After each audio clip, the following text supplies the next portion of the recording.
지쳐서 오늘과 내일 좀 출근하지 말고 좀 푹 쉬라고 했더니 저녁 예배까지 안 오셨네요. 우리 정기영 집사님 찬양 인도하느라 수고하셨습니다. 여러분, 찬양도 인도자가 있는 거하고 없는 거하고 천지 차이예요. 제가 목이 안 좋아서 여러분이 크게 해주세요 하고 제가 입 다물고 있으면 시작하는 음도 다 다르고 찬양하다 속도도 다 달라요.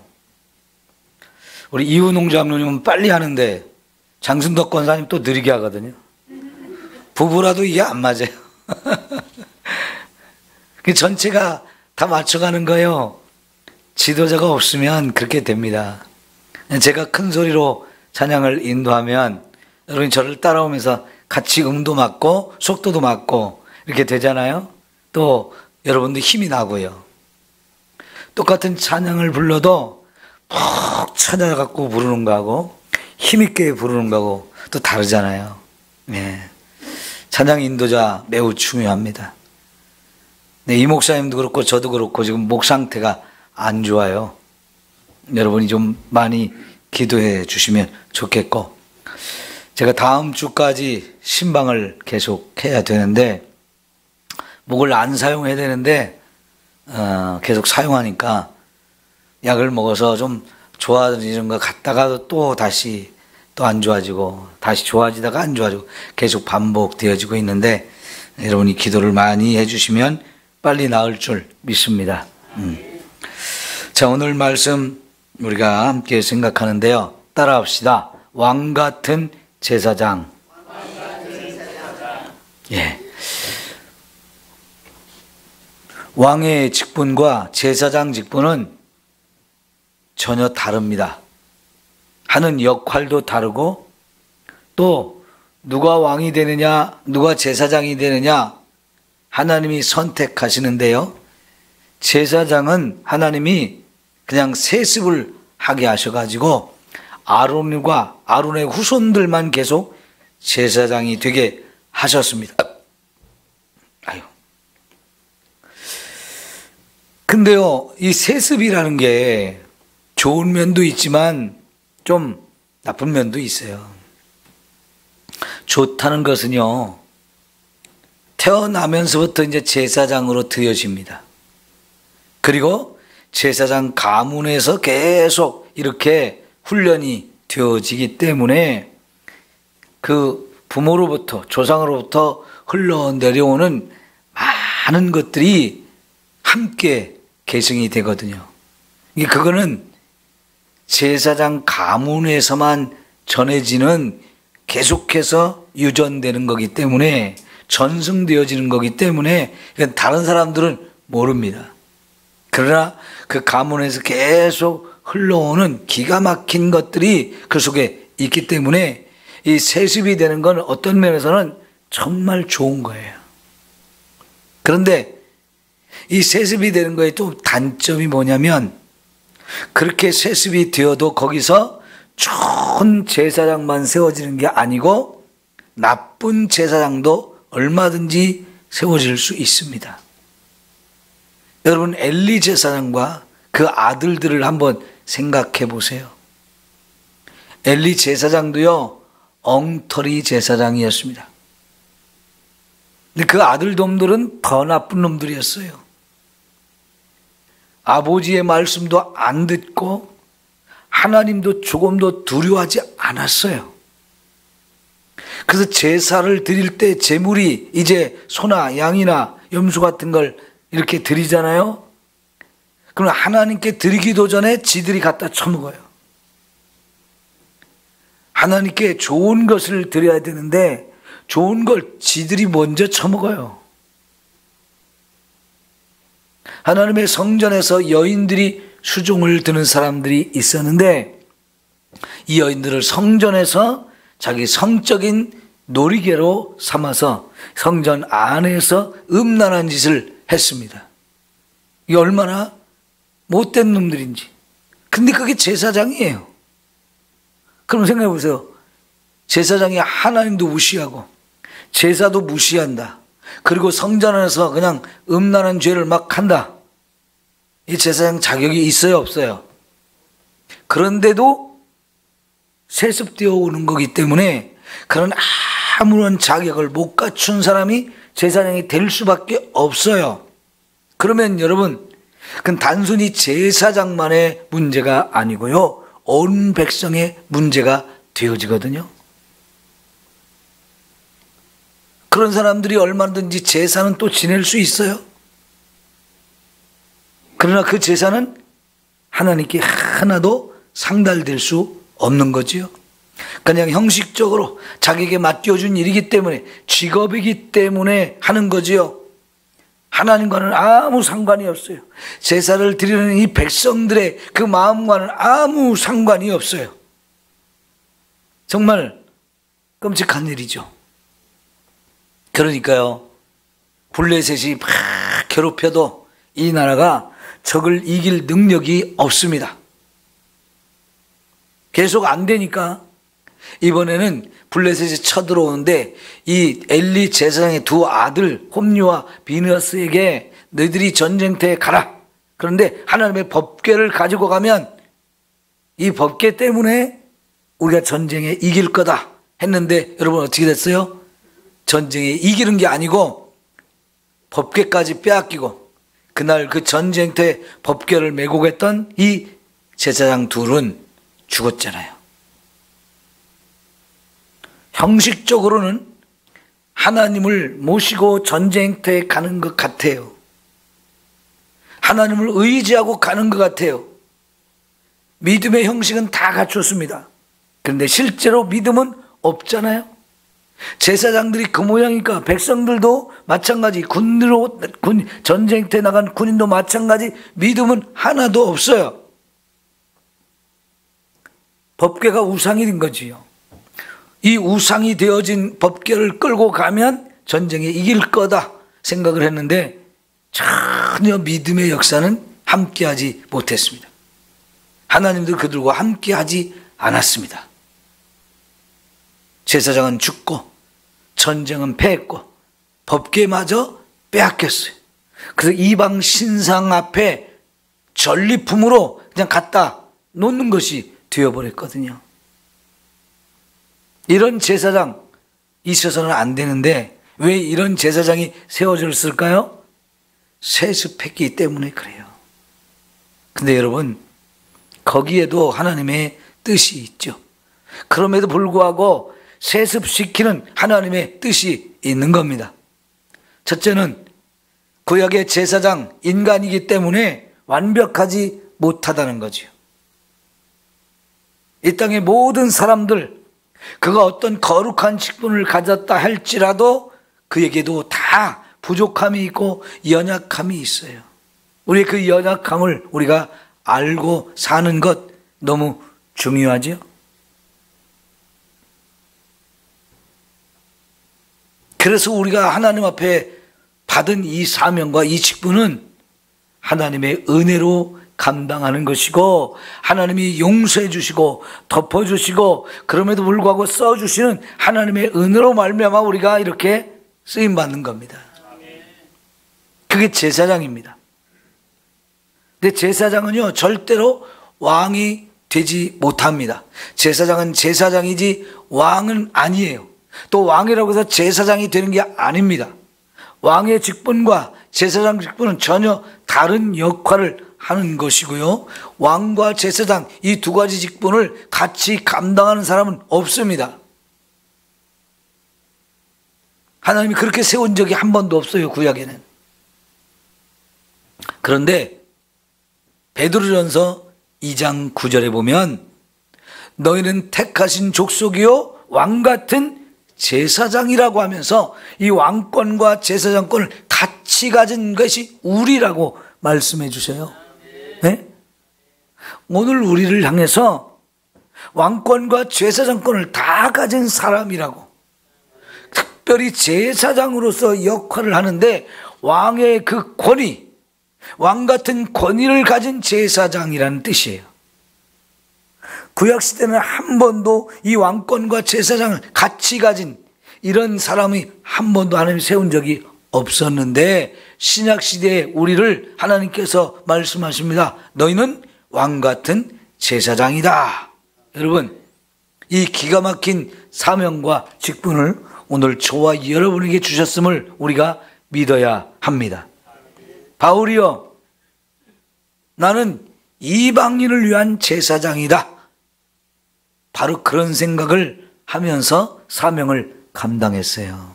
이건 뭐냐? 내가 누구냐 하는 걸 바로 알아야 되는 거예요. 여러분, 우리 각자가 내가 누구일까? 이거 정확하게 아는 게 너무너무 중요하거든요.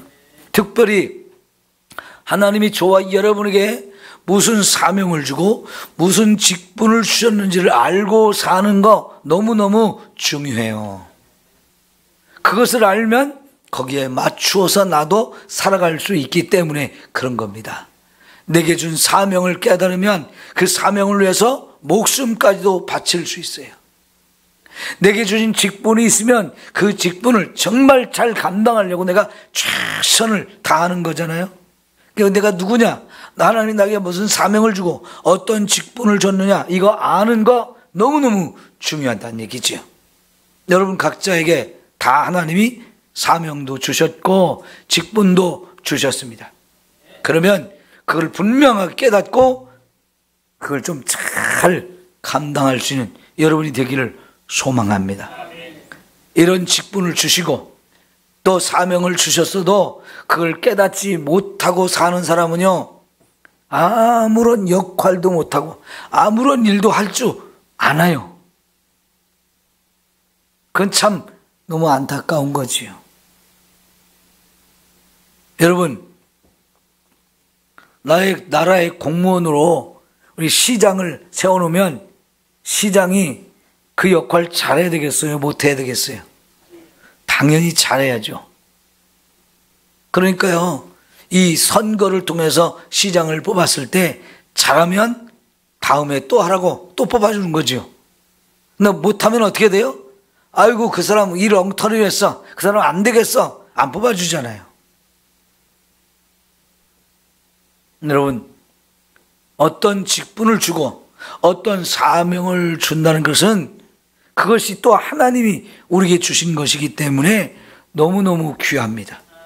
그래서 바울처럼요, 나는 이방인의 사도다, 그리고 이방인을 위한 제사장이다, 이렇게 스스로 주신 하나님 주신 사명을 깨닫고 그 일을 정말 잘하려고 이렇게 깨어서 열심히 살아간 이런 모습이 저와 여러분이 본받아야 할 모습이에요. 어떤 사람은 직분은 자꾸 갖고 싶어 하는데 그것도 안 됐다고 시험에 들고 이런 사람도 있는데, 어떤 사람은 직분을 가졌음에도 불구하고 주셨음에도 불구하고 그 자리에 세워놓으니까 아무 일도 안 하는 사람이 있어요. 왜 직분을 받은 거예요? 네? 그 안 되겠죠?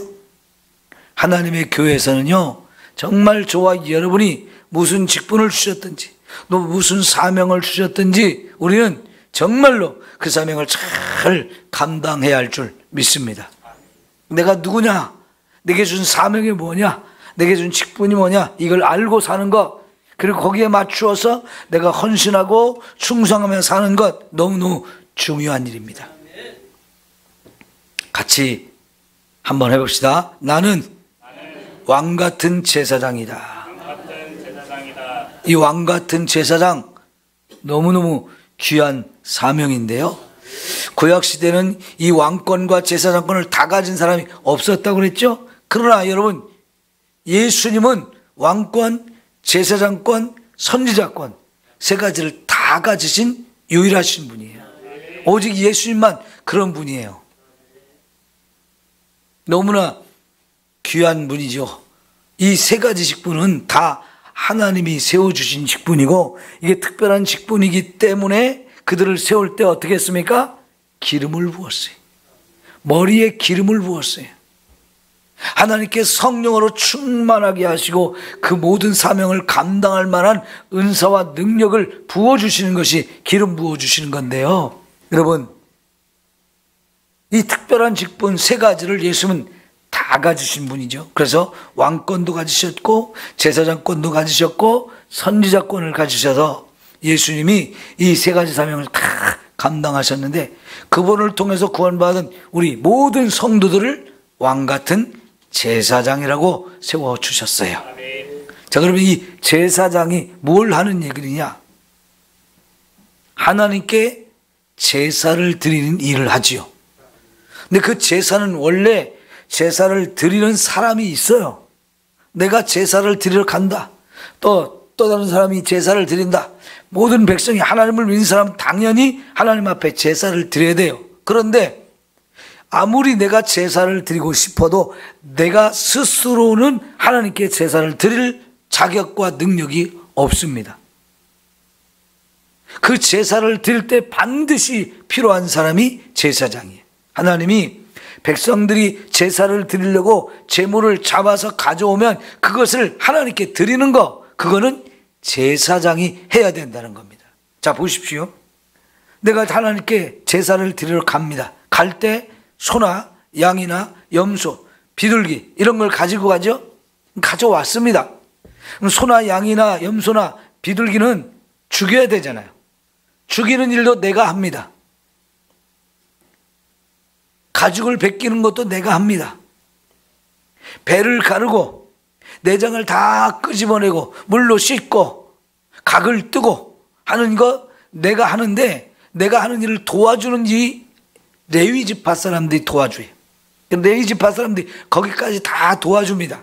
그런데 마지막 이 제물을 제단 위에 올려서 불태우는 일, 그거는 내가 할 수 있는 일이 아니에요. 우리는 할 수 없다고 그랬어요. 그 일을 제사장들이 하는 거예요.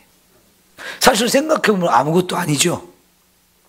제물 다 준비했어요. 가지고 와서 잡아가지고 가죽을 벗기고 배를 가르고 각을 뜨고 씻고 이것까지 다 했습니다. 그럼 다 끝난 거잖아요. 마지막 제단 위에 불로 태우기 위해서 올려놓는 거, 그거는 내가 할수는 안 되는 거예요. 오직 제사장만 할 수 있는 거예요. 하나님이 그 일을 제사장에게 맡겨서 네가 해야 된다 하고 세워줬거든요. 그리고 그 제사장이 한 가지 더 해요.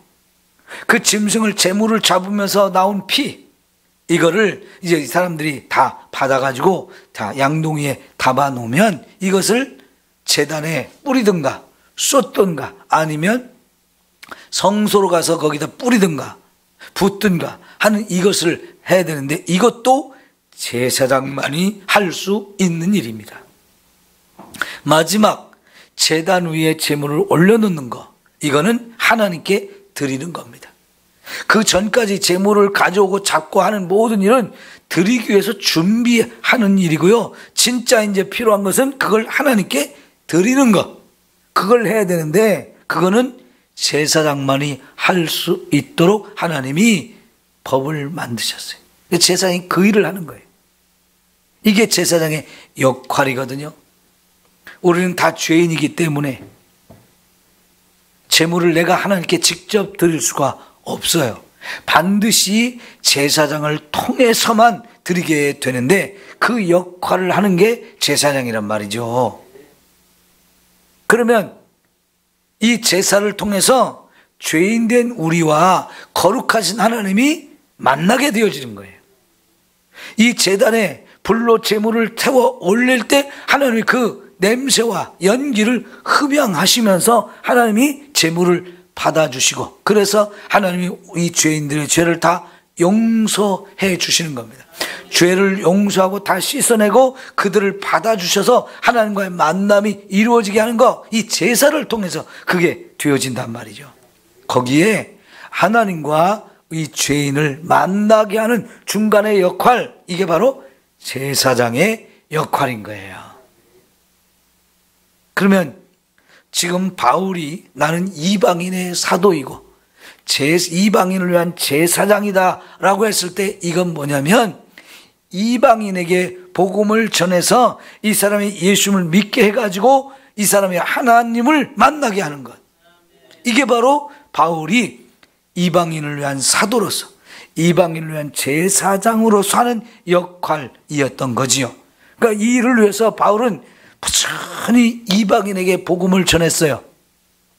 그리고는 그들을 하나님 앞으로 인도해서 하나님 믿게 만들고 하나님과의 만남이 이루어져서 진짜 하나님이 그들을 구원해주고 하나님의 백성이 되게 하는 것, 이게 바로 바울이 하는 전도를 해서 영혼을 구원하는 일을 자기가 이방인의 사도이고 이방인을 위한 제사장의 역할이라고 소개하고 있는 겁니다. 여러분, 참 멋진 표현이에요. 우리가 누구에게 복음을 전해서 예수를 믿게 한다는 것은 이게 바로 제사장의 역할을 우리가 감당하고 있는 거예요. 이 세상에 있는 사람들이 하나님을 모르잖아요. 그들에게 복음을 전해서 그들이 깨달을 때까지 복음을 전해야 되는데 그러기 전까지는 사람들은 하나님을 몰라요. 하나님 인정도 안 해요. 하나님을 만나려고도 안 합니다. 믿으려고도 안 합니다. 그런 사람들에게 일일이 찾아가서 복음을 전해가지고 예수를 믿게 만들어서 하나님 앞에 인도하는 거예요. 그러면 하나님과의 만남이 이루어지고 그가 하나님의 구원을 받는 이 놀라운 일이 이루어지는데, 이게 바로 제사장으로서 이방인을 하나님께 제물로 드리는 이 역할이다라고 소개하고 있는 거지요. 여러분, 우리가 각각의 주어진 직분은 다 다르지만요, 동일하게 모든 예수를 믿는 사람에게 주신 사명이 있어요. 그 바로 전도자의 사명인 줄 믿습니다. 여러분, 사도행전 7장에서 이 예수님의 12제자 사도들 말고 처음으로 교회 안에 일꾼들이 세워지죠. 7명의 일꾼을 세우는데 사실은 그때 그 사람들 직분이 주어지지 않았어요. 직분이 없는 일꾼이에요. 뭐 때문에 이 일꾼들을 세웠습니까? 구제하는 일을 하라고. 그 전까지는 사도들이 복음도 전하고 설교도 하고 예수 믿는 사람들을 또 가르치고 이런 많은 일을 하면서도 성도들이 드리는 헌금을 가난한 사람들에게 나누어 주는 일까지 하다 보니까 누가 얼만큼 가난한지 다 파악을 못했어요. 왜요? 하루아침에 8,000명, 10,000명 이렇게 예수를 믿게 되니까 누가 예수를 믿는지 안 믿는 사람인지 정확하게 잘 알지도 못하는데 그 사람의 형편까지 다 헤아릴 수는 없었죠. 그래도 어쨌든 그 가난한 사람들을 보면서 이제 부유한 사람들이 저 사람들 그냥 두면 안 되겠어, 헌금을 해가지고 좀 같이 나누어서 같이 살면 좋겠다 해서 헌금이 막 들어왔는데요, 엄청난 헌금이 들어왔지만 이거를 가지고 가난한 사람들을 구제하기 시작했는데 공평하게 되지를 못했어요. 많이 받은 사람은 많이 받고 조금 받은 사람은 조금 받아가지고 조금 받은 사람은 더 배고프고 더 힘든 상황이 되는데, 그러니까 자연스럽게 불만이 터져나왔죠. 그래서 이 구제하는 일을 전적으로 할 수 있도록 7명의 사람을 뽑았잖아요. 그죠? 근데 여러분, 그 7명 돈을 관리해, 교회 재정을 관리해야 돼. 어려운 사람들 돕는 일을 해야 돼.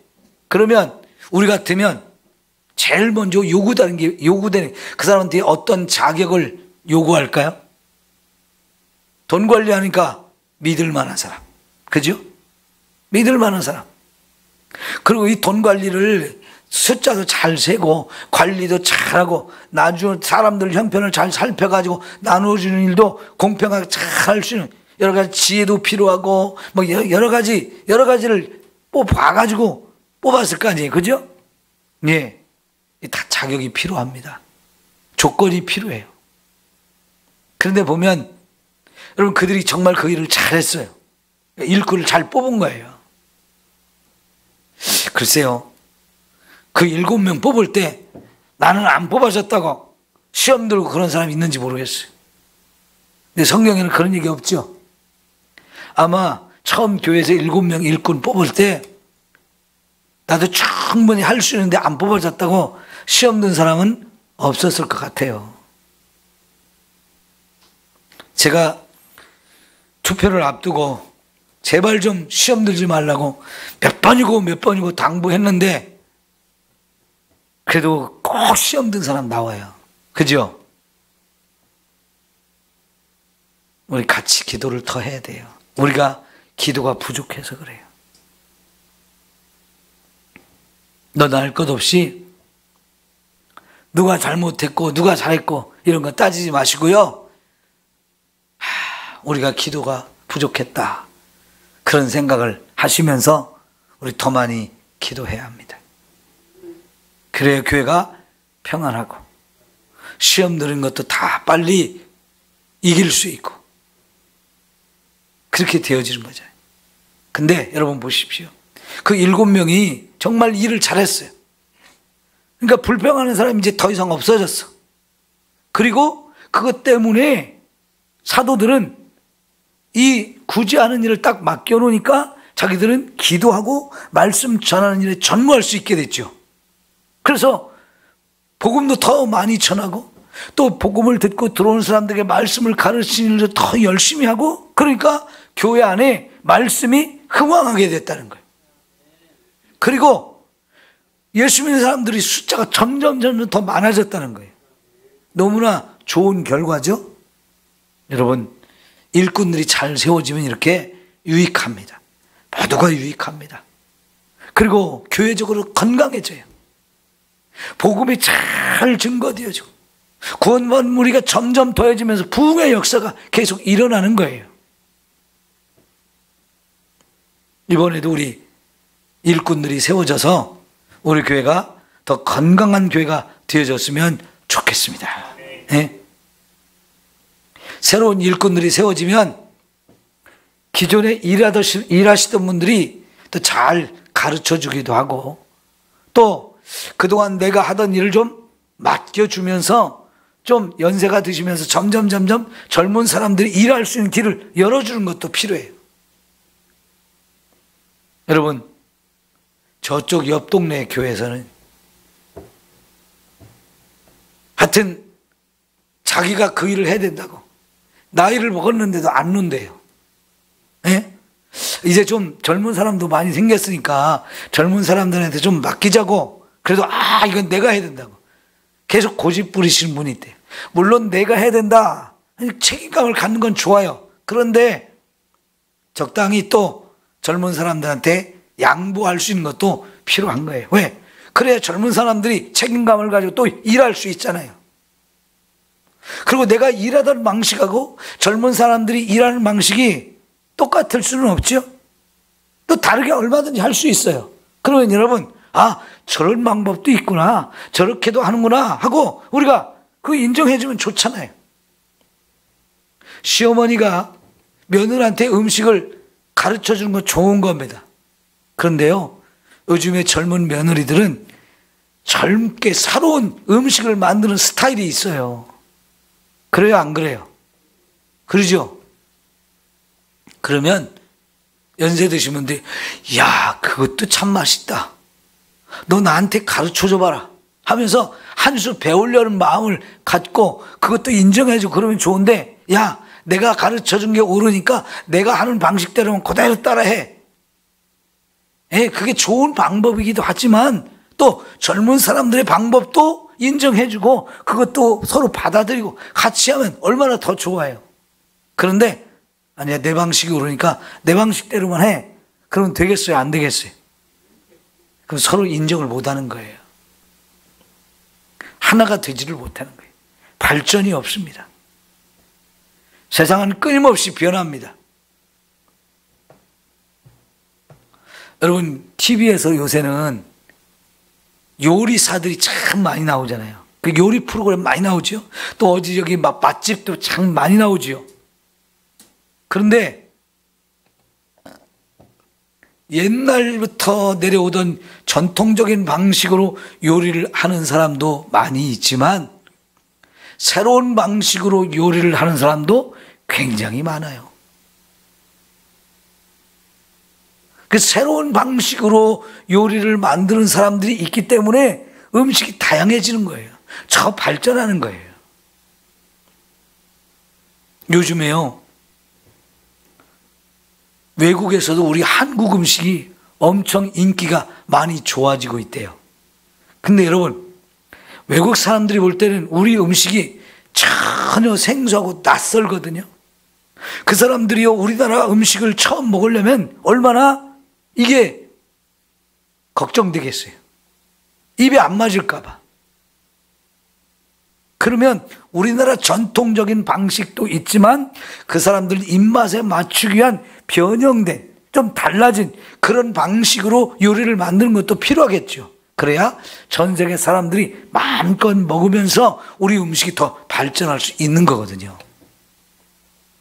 새로운 방식도 자꾸 받아들일 줄 알아야 돼요.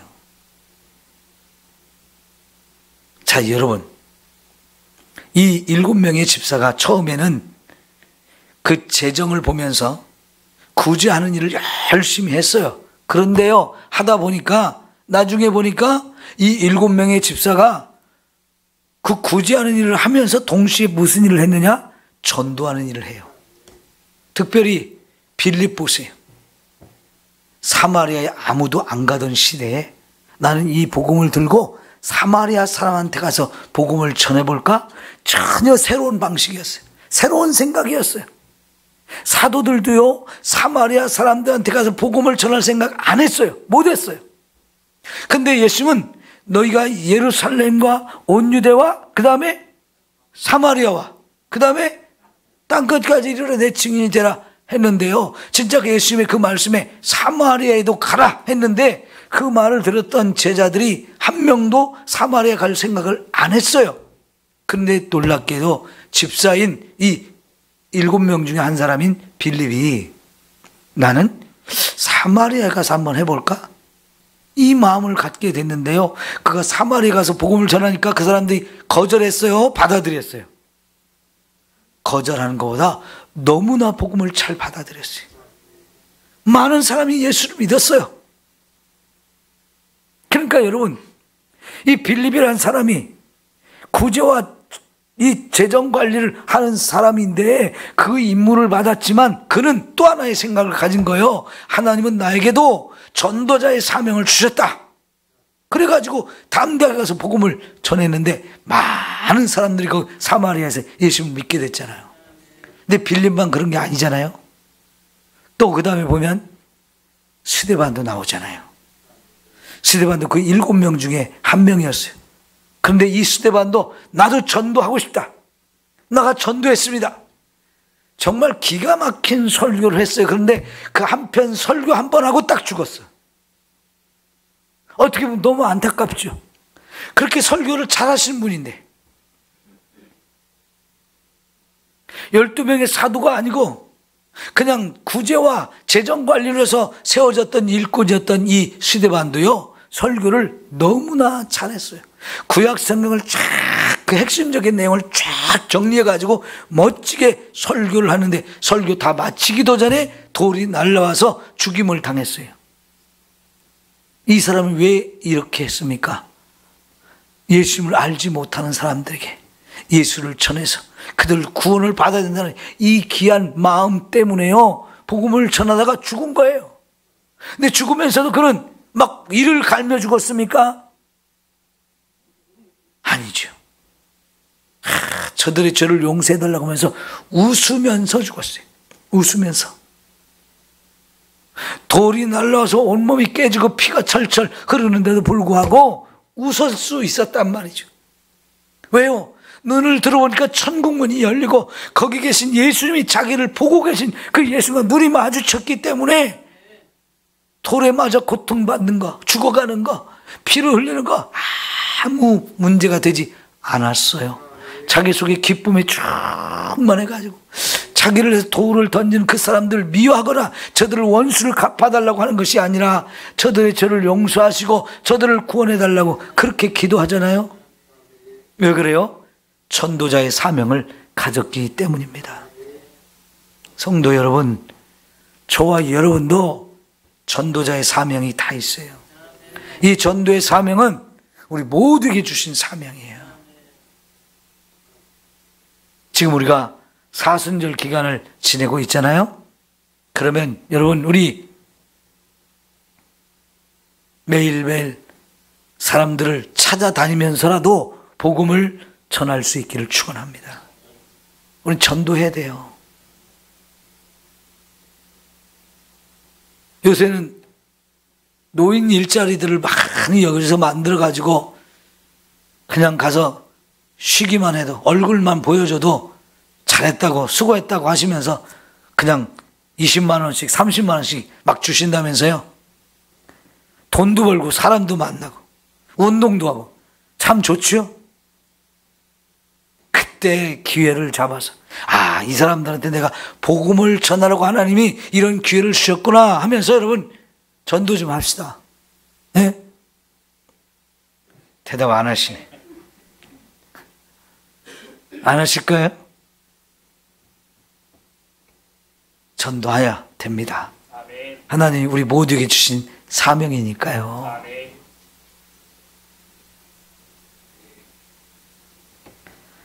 전했는데도 안 믿는 사람, 난 그 사람한테 안 전합니다. 그러지 마시고요. 한 번만 더 전해보세요. 한 번만 더 해보자. 한 번만 더 해보자. 제가 어제는 신방이 직장 다니던 분들 때문에 오후에 늦게까지 하고 저녁을 식당에서 먹었거든요. 그 식당 주인이 제가 전에 복음을 전했던 분이에요. 근데 예전에 교회를 다니다가 안 다니고 지금까지 연세가 드셨는데 지금껏 안 다닌대요. 언제까지 그렇게 안 믿을 거냐고. 저도 가기는 가야 되는데요. 그렇게 말해요. 언제 갈 건데. 또 전하고 또 전하고 하다 보면 하나님이 그 마음을 움직이고 열어주실 줄 믿습니다. 한 번 돼갖고 탁 예수 믿겠다고 하면 얼마나 좋겠습니까마는 그런 사람 별로 없거든요. 여러분, 한 번 보고 두 번 보고 자꾸만 보고 싶네 이래줘야 돼요. 누가요? 예수 안 믿는 내가 전도할 대상이 또 찾아가고 또 찾아가고 그래서 자꾸 만날 때마다 복음을 전해서 주님이 주신 사명을 우리가 열심히 감당하다 보면 우리가 정말 제사장의 역할을 하게 되어질 줄 믿습니다. 그 사람을 제물로 하나님께 드리는 거예요. 이방인을 제물로 하나님께 드린다는 거 얼마나 멋진 일이에요. 하나님이 가장 귀하게 여기시는 제물이 될 거예요. 하나님이 가장 기뻐하시는 제물, 그게 바로 이방인을 믿지 않는 사람을 전도해가지고 하나님께로 인도하는 거, 가장 기뻐하는 제물이 되어줄 겁니다.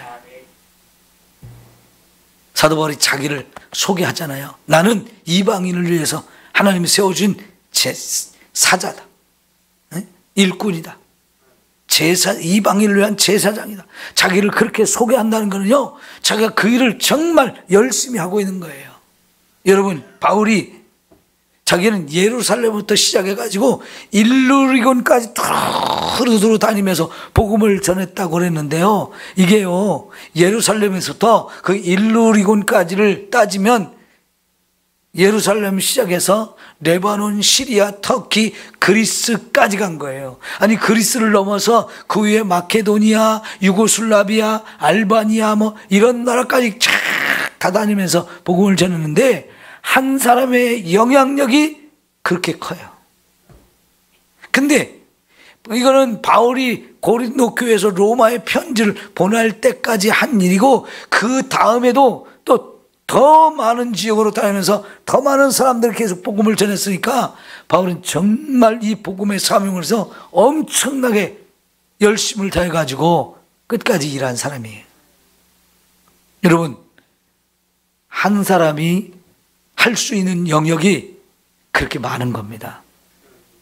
내가 이미 하고 있는 게 너무 많다고, 내가 하고 있는 게 너무 힘들다고, 그때는 조금 쉴 필요도 있어요.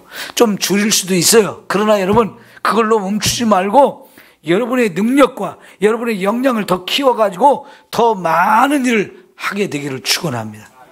여러분, 우리가 복을 받을 때도 그러잖아요. 지경을 넓혀주시고 그러잖아요. 야베스가 기도할 축복을 달라고 하면서 나의 지경을 넓혀주시고 그랬잖아요. 내가요, 밟는 곳이 더 많아져야 된다는 거예요. 하나님은 아브라함에게 네가 발로 밟는 곳 다 준다. 그러면 여러분, 조금만 밟고 싶어요? 아니면 많이 밟고 싶어요? 내가 발바닥으로 밟는 거 하나님 다 나한테 주신다는데, 이왕이면요 더 많은 곳을 내 발로 밟아서 다 내 걸로 만들면 더 좋잖아요. 예? 그 지경을 넓힐 수 있는 우리가 돼야 되거든요. 그냥 요것만 막 하려고 하지 마시고요, 점점 여러분이 영향력을 끼칠 수 있는 그 범위, 그 지경이 더 넓어져야 되잖아요. 여러분 자녀를 위해서도 축복 기도할 때도 그 기도를 꼭 하셔야 돼요. 하나님, 내 자녀들의 지경을 넓혀주세요. 김우중 씨처럼 세계는 넓고 할 일은 많다, 이런 꿈을 좀 가져야 되지 않아요? 요한 웨슬레는 전 세계가 나의 교구다 이러면서 복음을 전했어요. 얼마나 멋져요. 우리 자녀들의 시대는요, 요 대한민국 군산에 여기서만 살 수 있는 그런 사람들이 아닙니다. 세계화가 돼서 전 세계를 다니면서 일해야 되는 사람들인 거예요. 그러잖아요. 여러분 자녀들이 비행기를 타고 다니면서 세계를 왔다 갔다 하면서 일하면 얼마나 멋지겠어요. 네? 자녀들이 그렇게 될 수 있도록 여러분이 기도하면 될까요? 안 될까요? 되는 거죠. 그러니까 우리 자녀들에게도 내가 너를 위해서 너의 지경이 넓어져 가지고 전 세계를 다니면서 일할 수 있도록 기도하고 있다. 그러니까 너도 세계를 바라보면서 살아라. 자꾸 이런 비전을 줘야 되지 않아요? 비록 내가 사는 곳은 군산이지만 여기 예루살렘으로부터 시작해서 저 땅끝까지 비전을 갖고 사는 게 얼마나 중요합니까? 그럼 부모부터 자녀들을 그렇게 마음에 품고 기도를 해주는 게 너무 필요해요. 부모가 가진 그 비전이 자녀들에게 가서 자녀들은 더 넓은 세상을 다니면서 이렇게 산다는 거 멋지잖아요. 네? 우리 이은웅 장로님, 장순덕 권사님 아들이 툭 하면 외국에 출장을 가요. 나 그런 얘기 들으면 엄청 부러웠거든요. 근데 우리 아들도 그렇게 살아요. 제가 부러워하니까 하나님 우리 아들도 그렇게 써주세요. 우리 아들도 그렇게 세계를 다니면서 일하게 돼서 난 너무 감사해요. 여러분, 우리 자녀들이 정말 세상에서 유명한 사람이 돼야 돼요. 뛰어난 민족이 되게 하신다고 그랬잖아요. 머리가 될지언정 꼬리가 되지 않게 하신다. 위에만 있게 하고 아래에는 있지 않게 하신다. 꾸어줄지언정 꾸러 다니는 사람 되지 않게 하신다. 이게 하나님이 축복하는 내용 중에 있는 거잖아요. 네? 그럼 우리도 그런 축복을 좀 달라고 기도하면 하나님이 얼마든지 주실 수 있어요. 한 사람이 영향력을 미칠 수 있는 게 어마어마하거든요. 자, 여러분, 이번에 현대자동차 정의선 회장이 트럼프가 백악관으로 탁 오라고 해가지고 거기서 발표할 수 있는 기회를 주잖아요. 트럼프가 딱 옆에 정의선 회장을 세워놓고 이 사람이 지금 우리 미국에 어마어마한 투자를 하기로 했다고. 자동차 회사도 짓고 철강 회사도 짓고 물류 회사도 만들고 하면서 돈을 어마어마하게 투자를 한다고. 우리 돈으로 뭐 31억인가? 네? 하여튼 제가 숫자는 잘 모르겠는데 어마어마한 31조. 네, 31조. 억이 아니고. 그럼 31조면 진짜 어마어마한 돈이거든요. 그거를 미국에 투자를 한다고 하니까 미국 트럼프 대통령이 입이 이만큼 찢어져 가지고 말이죠. 백악관으로 오려고. 그래가지고 백악관에서 직접 대통령이 소개하면서 얼마를 투자하기로 했다고 막 발표를 하게 했는데, 여러분 그 돈을 한국 땅에 했어봐요. 네? 그 돈을 한국 땅에 투자를 했으면 얼마나 좋겠어요. 그러면 한국 사람 일자리 막 늘어나고 한국의 산업이 더 발전되게 그러잖아요. 그런데 이놈의 현대자동차, 이놈의 현대제철 노조가 너무 세요. 맨날 툭하면 파업해요. 그러니까 요새 현대제철이 직장을 폐쇄했어요. 폐쇄. 너희들 일하지 마. 너 하도 돈만 달라고 파업하고 파업하니까 나 직장 문 닫을 거야. 너 일하지 마. 그럼 누구 손해예요? 아유, 참. 그러니까 한국에다 공장 짓는 것보다는 미국에 공장 짓는 게 회사 운영하는 사장님 입장에서는 골치 아프지 않고 좋지요. 예? 이 맨날 파업하는 사람들하고 뭐 얼마 달라 안 준다 얼마 달라 아니 그만큼 너무 많다 맨날 이거 협상하더라고 막 줄다리기 하고 머리 싸매야 되고 골치 아프잖아요. 근데 여러분 미국에서 공장 세우면 굉장히 사장님이 쉬워요. 왜? 미국에는 파업이 별로 없거든요. 그 또 미국에 조지아주 뭐 이런 쪽에다가 남부 쪽에 자동차 공장을 짓거든요. 그런데 미국의 남쪽이 옛날에 노예들을 잡아다가 막 이렇게 농장을 많이 경영하던 그런 지역이라서 흑인들이 많이 살아요. 근데 그쪽 사는 흑인들은 굉장히 순박해요. 그리고 가난해요. 거기다 자동차 공장을 지어가지고 일꾼으로 이렇게 불러주니까요. 이 사람들 일자리 주는 게 좋아가지고 막 열심히 또 일을 해요. 그런데 데모를 잘 안 해. 데모를 하면 미국 법은 너 나오지 마. 그럼 바로 잘려도 돼요. 그러니까 여러분 트럼프가 대통령 돼가지고 공무원도 막 하루아침에 엄청 잘랐잖아요. 왜 그게 가능하냐? 미국의 법은 그냥 오늘 나오지 마. 그러면 그날 딱 끝나요. 근데 우리나라는 그렇게 하면 노조들이 파업해가지고 못 자르거든요. 우리나라 노조가 너무 세요. 근데 미국은 그 노조에 힘이 없어요. 그냥 회장님 마음대로, 사장님 마음대로 할 수 있어. 그러니까 공장 세우는 게 미국에 세우는 게 사장님이 속 편하겠어요? 한국에 세우는 게 속 편하겠어요? 미국에 세우는 게 몇 배로 속 편합니다. 그러니까 이 노조가 너무 세가지고 사장님들이 힘들어서 그렇게 되는 거예요. 참 안타깝죠? 그럼 여러분 31조라고 하는 돈을 한꺼번에 그렇게 쏟아부으면서 많은 공장들을 짓고 많은 사람들을 먹여 살리는 일을 하는 거 한 사람이 그 영향력이 그렇게 큰 거예요. 예? 한 사람의 영향력이. 트럼프 대통령이 그 현대에서 31억 투자한 것 때문에 우리나라에 관세를 물린다는 거 철회해 줬으면 좋겠어. 네? 그래요, 안 그래요? 그건 우리 기대사항인데, 희망사항인데, 좀 그랬으면 좋겠어. 한 사람이 그런 역할을 할 수도 있는 거잖아요. 그죠? 한 사람이 그런 역할을 할 수 있어요. 여러분, 삼성전자에서 D램하고 HBM 이런 거요. 미국에 안 팔면 미국은 죽었다 깨도 그거 못 만들거든요. 대만 TSMC도 그건 죽었다 깨어나도 못 만들어요.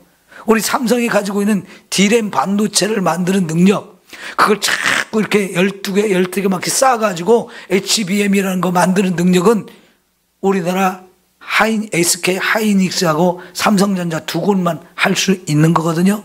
그 큰 소리 칠 수 있잖아요. 그러니까 관세 깎아줘. 관세 물리지 마. 얼마든지 큰 소리 칠 수 있어요. 여러분, 우리나라도 그런 능력이 있다고요. 근데 거기다가 막 31조를 확 쏟아 부으면서 이렇게 투자하겠다고 그러니까 이만큼 찢어졌는데 관세 물리지 마시오. 그렇게 할 수도 있잖아요. 그럼 얼마나 좋겠어요. 여러분, 한 사람이 그렇게 큰 일을 할 수 있다면 하나님을 믿는 사람들이 하나님 주신 사명을 가지고 그런 일을 할 수 있을까요? 없을까요? 얼마든지 있을 수 있어요. 얼마든지요. 여러분, 생각해 보세요. 그 7명이 또 바울을 예를 들어 생각해 보세요.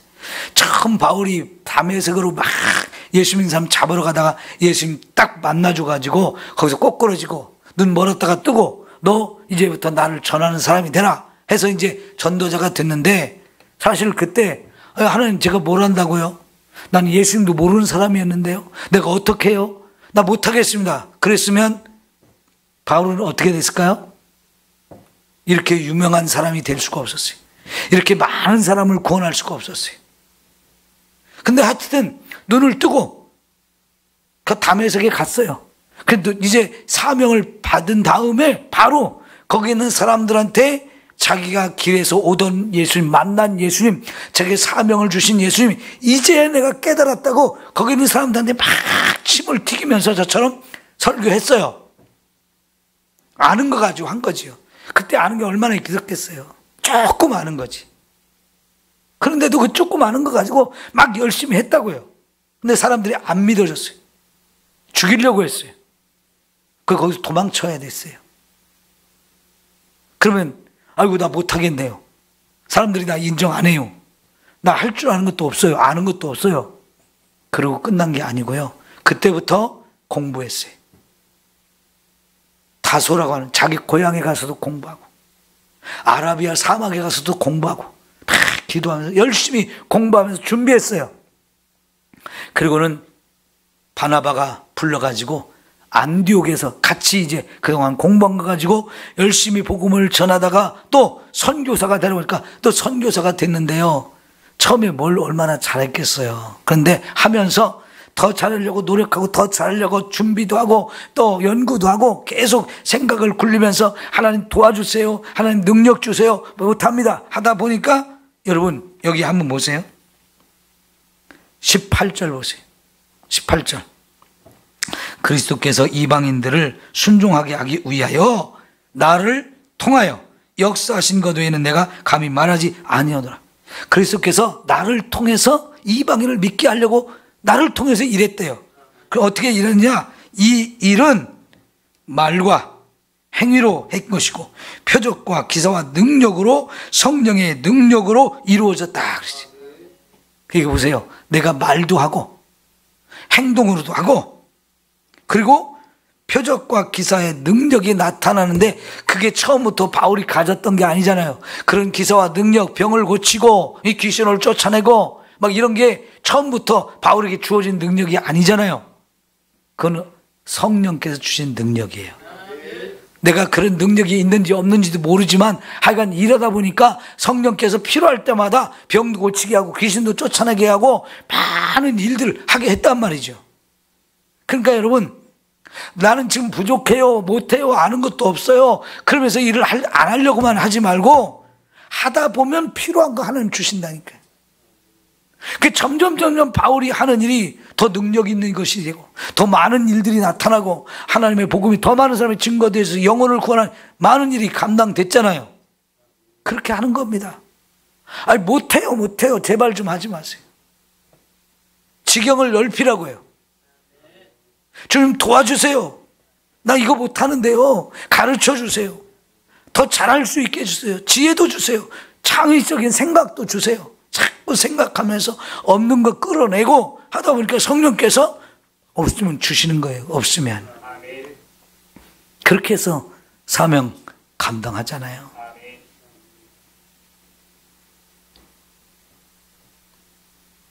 그러니까 예루살렘부터 시작해서 쫙 일루리곤까지 가는 거예요. 주님은 저와 여러분을 통해서 일하기를 원하십니다. 나를 통해서 누가 일한다고요? 주님이 일하셔요. 나도 일하고 주님도 일하는 거예요. 주님의 손에 붙들려서 내가 일하는 거예요. 그게 하나님의 일이거든요. 내가 가진 것만 가지고 한다면 내 능력 그 범위에서 더 나가지를 못해요. 그러나 하나님은요 우리를 통해서 우리를 사용해서 일하시는데 주님과 내가 함께 일하는 것이기 때문에 내가 할 수 있는 것보다 더 큰 일을 하게 되는 것입니다.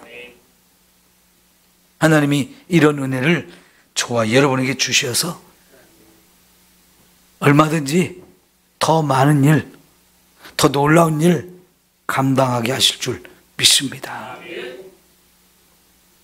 이렇게 해서 우리 삼성교회 일꾼이 많이 세워져야 돼요.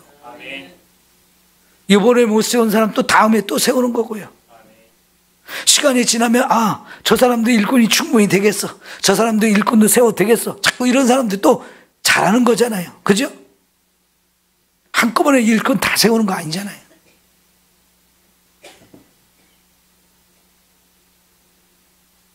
오늘 우리 스스로가 내가 누구인가 한번 잘 생각해 보십시오. 하나님 나에게 어떤 사명을 주시고 어떤 직분을 주셨는가 생각해 보세요. 내가 그 일을 하는 게 아니고 하나님이 나를 통해서 역사하셔요. 나와 주님이 함께 일하는 거, 주님이 필요한 것들을 주시면서 그 일을 하게 하시는 거예요. 그러면 어마어마한 일, 내가 생각도 못했던 일들을 하게 하시는 줄 믿습니다. 하나님 멋지신 분이에요. 하나님은 크신 분이에요.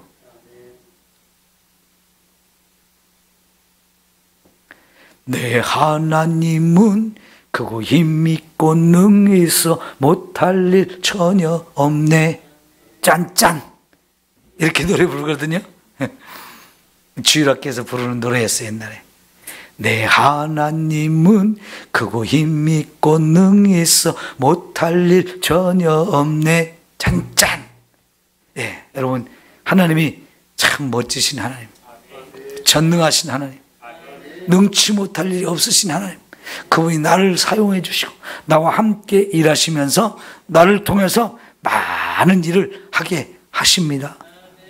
우리 주님의 손에 붙들려서 함께 쓰임받기를 축원합니다.